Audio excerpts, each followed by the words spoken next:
That's cryptic and have no idea what it means, but we'll get to that later. Glad to be back here on Radio Row at CPAC with Charlie Giroux, who'd like to be your governor, ladies and gentlemen, in Pennsylvania. Good to see you, Charlie. Great to be with you, Chris, especially here in beautiful Orlando. You are. Matt Schlapp has made no bones about it. If he's got to pick a horse, and he said, I asked him in the governor's race, it's a crowded primary, but he said Charlie Giroux's his man. He has been very kind. He's endorsed me for governor, was one of the very first to endorse me for governor. Of course, I serve as his vice chairman at CPAC. He said it'd be pretty bad if he didn't.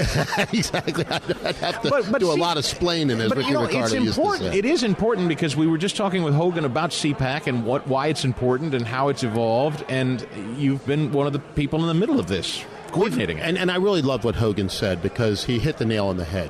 We've taken CPAC to a very different place than it was not that long ago, Chris. And frankly, it was flagging. It just wasn't doing well.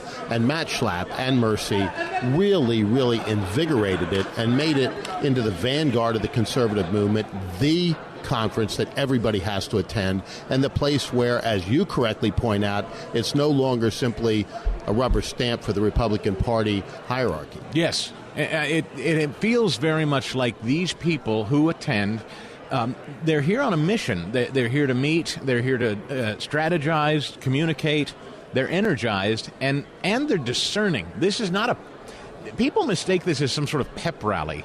I find that people are here studying. They really are. And one of the things that we introduced just a few years ago was activism, a whole lot of training so that people could take back skills to their neighborhoods and their little pieces of America, Chris, that they didn't have before. And so you're correct. They're doing a lot of looking around, studying, and discerning and picking out what flies and what doesn't. So you're running for governor.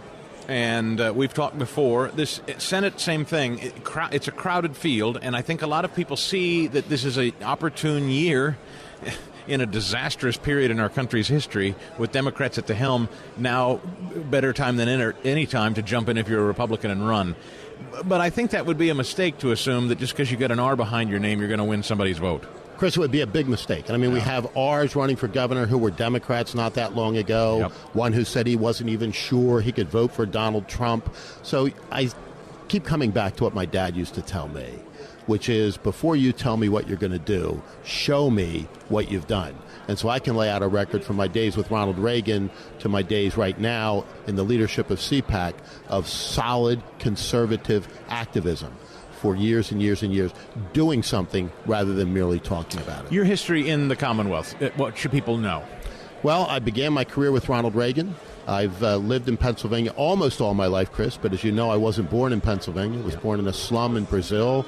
My mom, birth mother, wanted me to come to America because she thought that here I might be able to learn how to read. So I've seized on all the blessings of this great country and done everything I humanly could to advance freedom, personal liberty, and opportunity.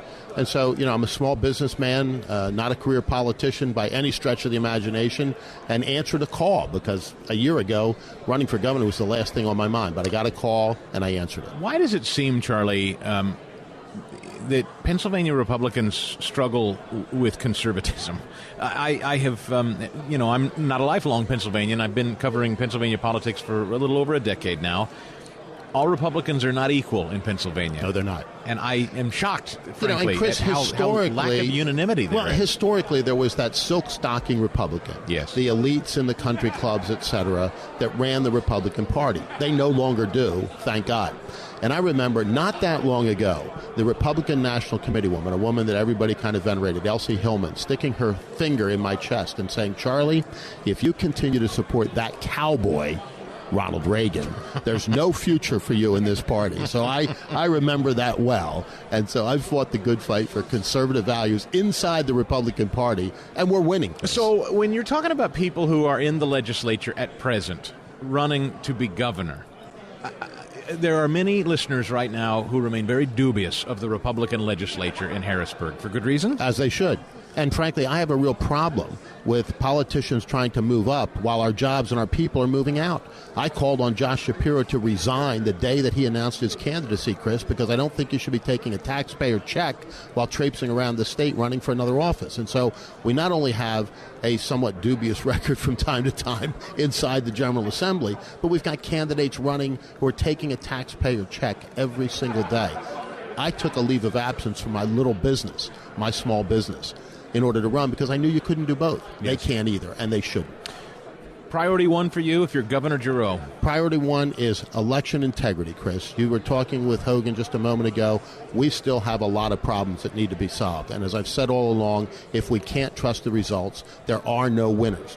And so we've got to address that issue. Priority number two is putting the economy back together that Josh Shapiro and Tom Wolf's lockdowns, shutdowns, arbitrary and capricious mandates and edicts really brought to a screeching halt. We've got to revitalize our economy, get jobs back to Pennsylvania, and get prosperity to every person. Debating Josh Shapiro, this is a well-funded guy. All forces on the Democrat side align behind him quickly.